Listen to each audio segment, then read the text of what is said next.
नमस्कार साथियों, आप सभी का फिर से स्वागत है फॉर क्रिएटिव स्टडीज के एक नए एपिसोड में। इस एपिसोड के माध्यम से हम लोग देखेंगे एनसीईआरटी की 6 क्लास के इतिहास का चैप्टर नंबर 2 अध्याय 2 और 3 लेसन सेकंड और थर्ड देखेंगे। और इससे पहले हम लोग यूनिट 1 चैप्टर नंबर 1 को ऑलरेडी देख चुके हैं और उस सेशन में हम लोग एनसीईआरटी की तमाम महत्वपूर्ण बिंदुओं पर चर्चा किए हुए हैं और उसके बाद यूनिट 1 में बेहतरीन तरीके से देख चुके हैं, जिसमें से एक मेंस के क्वेश्चन भी देखने को मिला था और प्रीवियस ईयर के क्वेश्चन भी देखने को मिला था। पीटी लेवल के दोनों लेवल के क्वेश्चन देखने को मिला था, उसमें हम लोग डिस्कस किए थे। और आज हम लोग नेक्स्ट सेशन सेकेंड और थर्ड को देखेंगे। इसमें हम लोग देखेंगे तमाम चीज़ों को जो बहुत ही ज़्यादा महत्वपूर्ण है।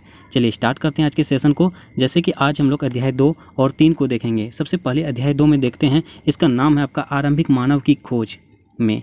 आरंभिक मानव की खोज में इसमें हम लोग तमाम बिंदुओं पर चर्चा करेंगे। जैसे कि आप सभी को पता होगा, ये हम लोग शॉर्ट नोट्स के माध्यम से जो ये क्लास सेशन लाए हुए हैं और इसमें जैसे कि शॉर्ट नोट अपने से क्रिएट करके उसके बाद आप सबों के बीच एक्सप्लेन कर रहा हूँ। ओके, तो आप सभी भी इस तरह से शॉर्ट नोट बना सकते हैं ताकि आपको एग्जाम टाइम में बहुत कम समय में बेहतरीन तरीके से आपका रिवीजन हो सके। चलिए देखते हैं सबसे पहले ये क्या है। सेकंड लेसन में क्या था, इसमें देखिए आखेटक खाद्य संग्राहक। आखेटक खाद्य संग्राहक के बारे में चर्चा की गई थी। ये आखेटक खाद्य संग्राहक क्या होती है? ये जो है एक प्रकार का जो भोजन का इंतजाम करने वाले एक विधि है। ओके, ये भोजन का जो है इस इंतजाम करने वाली एक विधि है। ये उपमहाद्वीप में इंतजाम करने वाली भोजन विधि थी। जो उपमहाद्वीप में जो रहने आते थे, बसने आते थे, उसके लिए जो ये भोजन प्राप्त करने के लिए इंतजाम करने की एक विधि थी आखेटक खाद्य संग्राहक। देखिए उपमहाद्वीप के बारे में यूनिट 1 में हम लोग देख चुके हैं और उपमहाद्वीप के बारे में आप सभी देख ही चुके होंगे कितना महत्वपूर्ण है। जैसे कि 2021 के मेंस के क्वेश्चंस में देखने को मिली है उपमहाद्वीप की परिभाषा के बारे में। ठीक है, जैसे कि आखेटक खाद्य संग्राहक के बारे में कहा जा रहा है, ये एक जो है ना भोजन का इंतजाम करने वाली एक विधि है जो उपमहाद्वीप में बसने वाले रहने वाले लोगों के लिए था। उसके बाद ये जो है लगभग 20 लाख साल पहले की बातें हैं। 20 लाख साल पहले की बातें हैं। ये जो है भोजन का इंतजाम करने की विधि जो है वो आखेटक संग्राहक कहलाती थी।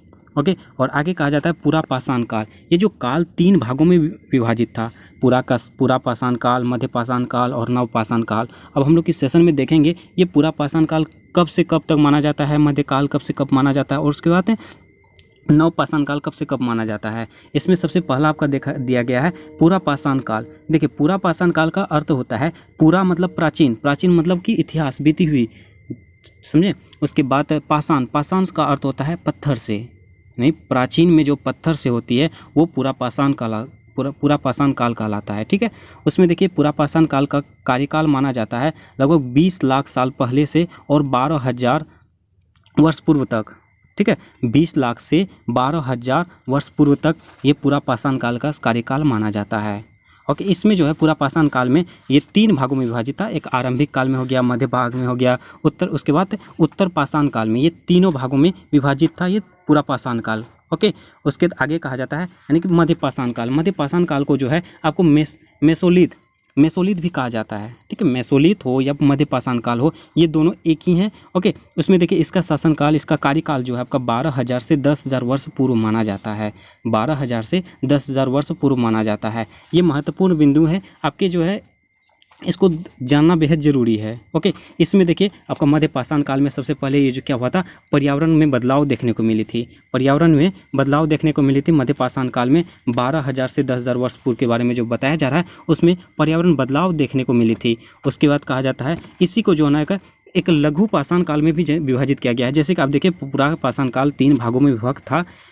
आरंभिक हो गया, उसके बाद मध्य हो गया, उसके बाद उत्तर पाषाण काल। उसी तरह से मध्य पाषाण भी जो ना एक लघु पाषाण काल के रूप में बटा हुआ था, जिसको जो ना माइकोलिथ कहा जाता है। ठीक है, माइकोलिथ या लघु पाषाण, जिस तरह से मेसोलिथ और मध्य पाषाण एक हुआ, उसी तरह माइकोलिथ यानी कि लघु पाषाण कहा जाता है। इसमें जो इस काल में जो ना छोटे छोटे औजारों का खोज हो चुकी थी। मध्य पाषाण के जो है ना एक लघु पाषाण है, छोटा पाषाण है काल जो है, उसमें औजारों की खोज भी थी। छोटे छोटे औजार हुआ करते थे, उसकी खोज भी थी लघु पाषाण काल में। आपको पूछा जा सकता है कि प्राचीन में लघु पाषाण काल में किन चीज़ों की मतलब प्रमाण मिली है, तो आपको ये आंसर हो जाएगा औजार, वो भी छोटे छोटे औजार होंगे। ठीक है, तो इस तरह से तमाम बातें हैं। उसके बाद आगे कहा जाता है नव पाषाण काल। देखिए नवपाषाण काल जो है ये 10,000 पूर्व से माना जाता है। जैसे कि आपका मध्यपाषाण काल के बाद से जो है ये नवपाषाण काल आ गया। 10,000 यानी कि मतलब 1000 हुआ, समझे। यहाँ पे आप सभी देख सकते हैं जैसे कि मैंने के लिखा है। ओके, ये शॉर्ट नोट है, आप सभी समझ सकते हैं, इस तरह से आप भी लिखेंगे।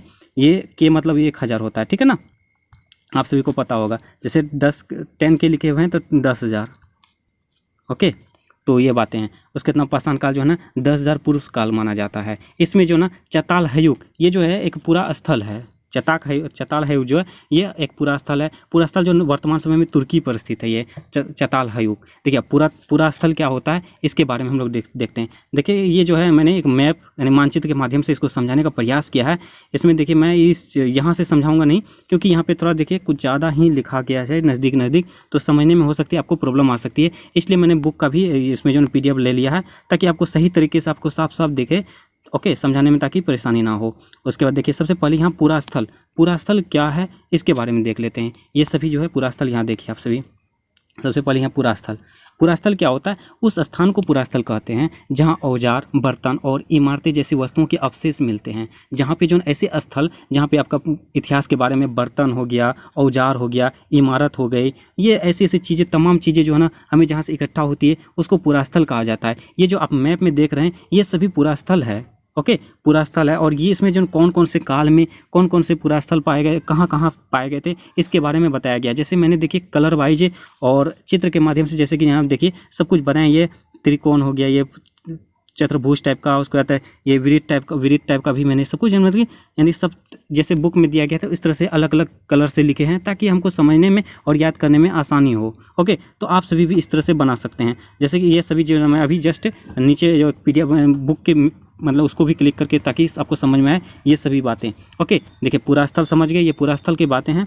पूरा स्थल वे स्थल होते हैं जहाँ पर जो ना इतिहास के बारे में जानने के लिए हमें औजार हो गया, बर्तन हो गया, इमारत हो गया, ये सभी चीज़ें हमें, इन सभी चीज़ों का हमें पता चलता है। इसके माध्यम से हम लोग इतिहास के बारे में जानकारियाँ प्राप्त होती है।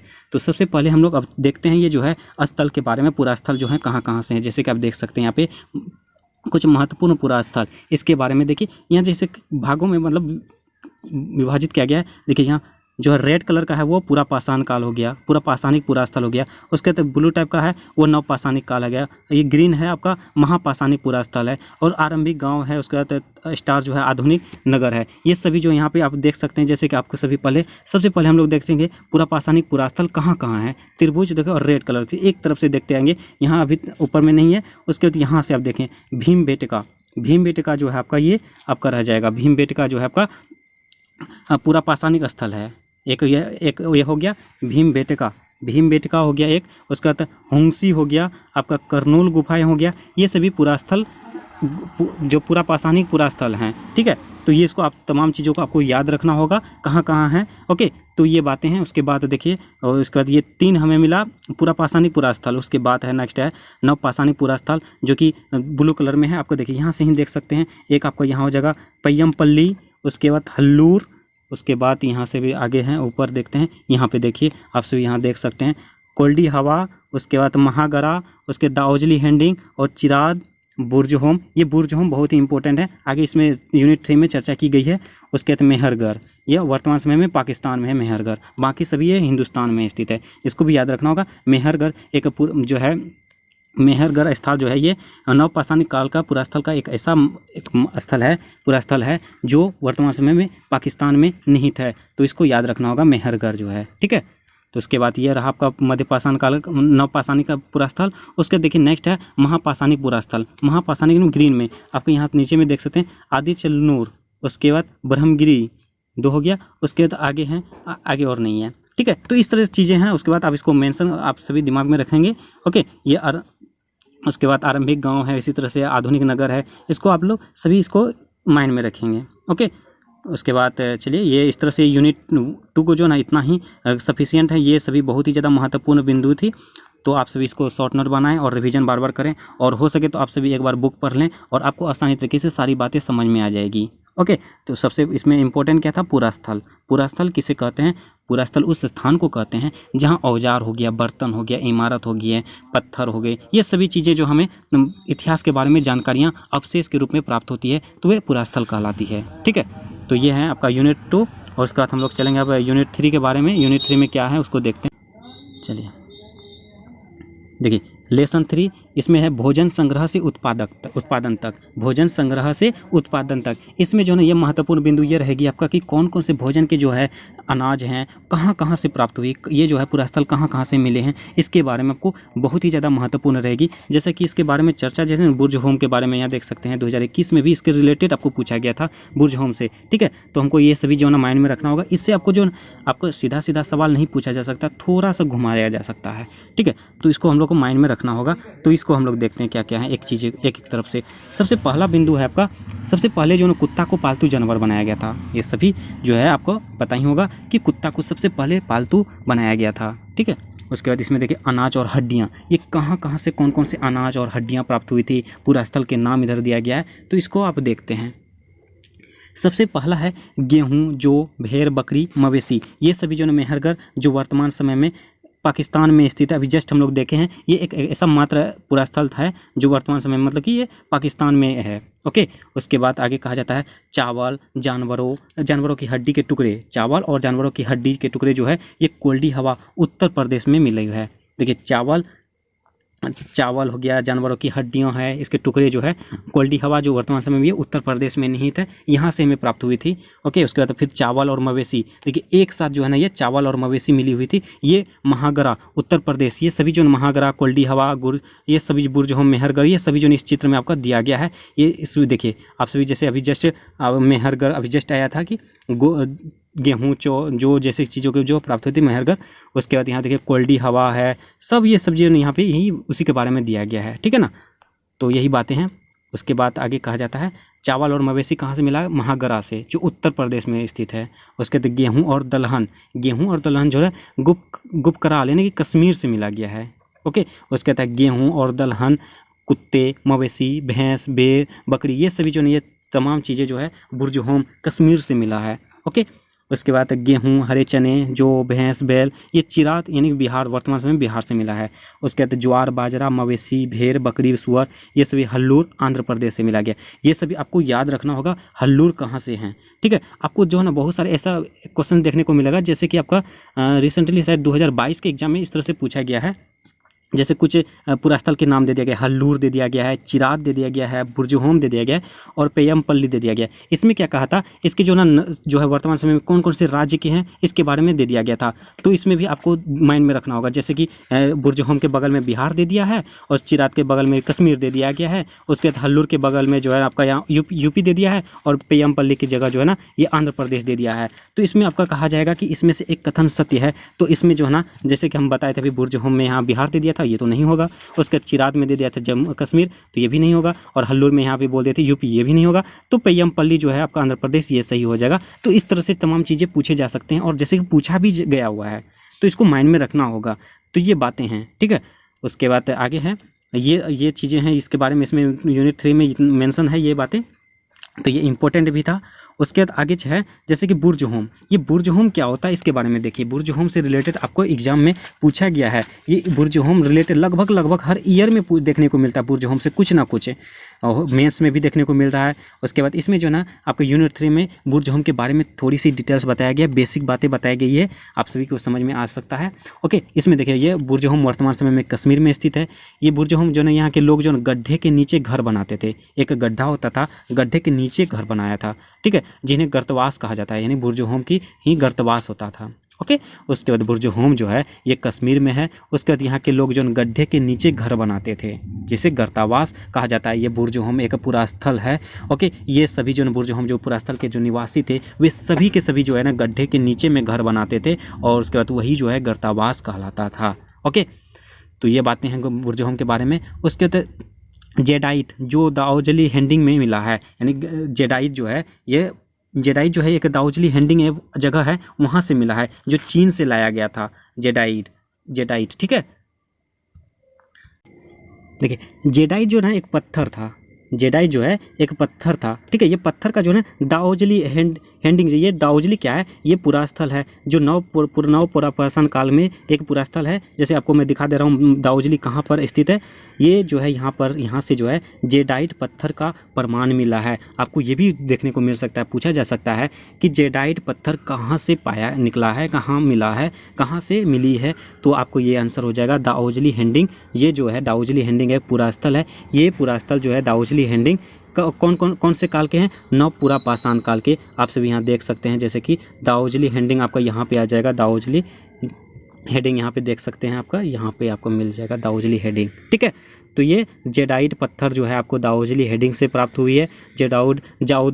दाओजली हेडिंग जो है ये नवपाषाण काल के पुरास्थल हैं। तो ये बातें हैं, देखें आप सभी किस तरह से रिलेट करके किया गया है। ये मानचित्र जो है आपके यूनिट 2, 3 तक में काम देगा। 1 तो था ही था, 1, 2, 3, 4 ये सभी चीज़ों को तमाम बातें इसमें पूछा जा सकता है। देखिए कर्नूल गुफाएं हो गया, ये कर्नूल गुफाएं जैसे हैं आपका यहाँ पे, कर्नूल गुफाएं कौन से काल से माने जाते हैं, ये पूरा पाषाणिक पुरास्थल हैं, ठीक है। तो ये बातें हैं। उसके बाद यहाँ पे आपका मुंबई पूछ देगा। मुंबई जो है आपका ये आधुनिक नगर हैं, ये जो वर्तमान समय में मुंबई है जो ये मॉडर्न सिटी है, ठीक है। तो आप सभी इसका नाम के माध्यम से भी समझ सकते हैं। उसके बाद हल्लूर पूछ सकता है, हल्लूर आपका नवपाषाणिक पुरास्थल हो जाएगा। उसके बाद हुंगसी भी आपका ये जो है आपका पूरा पाषाणिक काल हो जाएगा, ठीक है।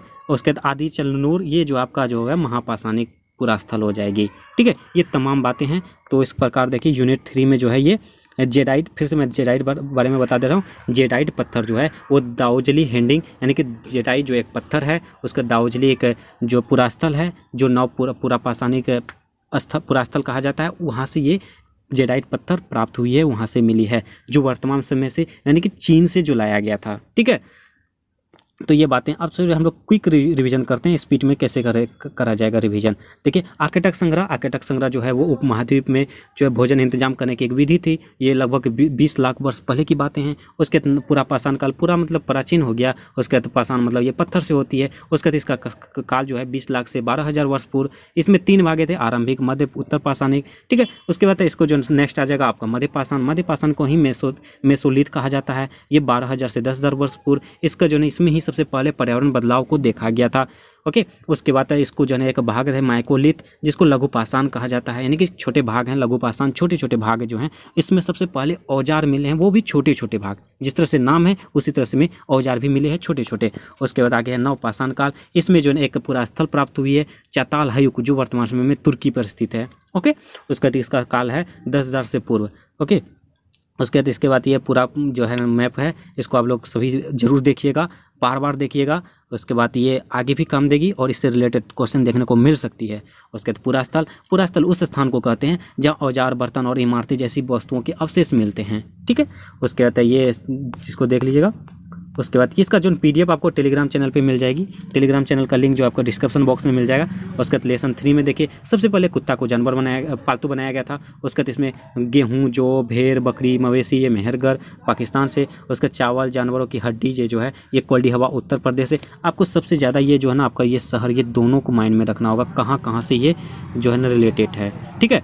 तो ये महत्वपूर्ण है ज़्यादा इसमें, ओके। उसका चावल, मवेशी, महागरा से उत्तर प्रदेश, गेहूं और दलहन, गुफराल कश्मीर। उसके बाद गेहूं और दलहन, कुत्ते, मवेशी, भेड़ बकरी यानी बुरजहोम कश्मीर, गेहूं, हरे चने, जौ, भैंस, बैल, चिराद बिहार, ज्वार बाजरा, मवेशी, भेड़ बकरी, सुअर, हल्लूर आंध्र प्रदेश। उसके बाद काला चना, ज्वार बाजरा, मवेशी, भेड़, सुअर, ये पेयमपल्ली आंध्र प्रदेश। आप सभी को जितना रिवीजन करेंगे उतना अच्छी है, समझे, आपको रिवीजन करना जरूरी है। उसके बाद आपका बुरजहोम जो एक पूरा स्थल है, वहाँ ये जो वर्तमान समय में कश्मीर में स्थित है। यहाँ के बुरजहोम के लोग जो है ना वो गड्ढे के नीचे घर बनाते थे, जिसको जो है ना गर्तावास कहते हैं, ठीक है। उसका जेडाइट पत्थर है जो दाओजली पुरास्थल से प्राप्त हुई है, जो चीन से लाया गया था। तो ये बातें हैं यूनिट 2 और 3 इस तरह से देखते हैं। महत्वपूर्णतम जो है बातें थी, बिंदु थी, उसको हम लोग देख चुके हैं। तो आज के सेशन में हम लोग जैसे कि बताए थे पहले ही, आज के सेशन में अध्याय 2 और 3 को देखेंगे। जैसे कि हम लोग अध्याय 2 और 3 को देख चुके हैं शॉर्ट नोट्स के माध्यम से, और बहुत ही जल्द अध्याय 4 भी जल्द लाएंगे, और 4, 5, 6 कोशिश करेंगे एक साथ लाने की। आप सभी हमारे साथ जुड़े रहिए। अगर और चैनल में पहली बार आए हैं और पहली बार देख रहे हैं, मतलब कि आप अगर चैनल को सब्सक्राइब नहीं किए तो प्लीज़ चैनल को सब्सक्राइब कर लीजिएगा। और बेल आइकन को जरूर हिट कीजिएगा ताकि नेक्स्ट सेशन जैसे भी अपलोड हो आपको नोटिफिकेशन प्राप्त हो जाए। उसके बाद वीडियो पसंद आए तो ज़रूर लाइक कीजिएगा और एक प्यारा सा कमेंट जरूर दीजिएगा। चलिए मिलते हैं नेक्स्ट सेशन में, तब तक के लिए थैंक यू।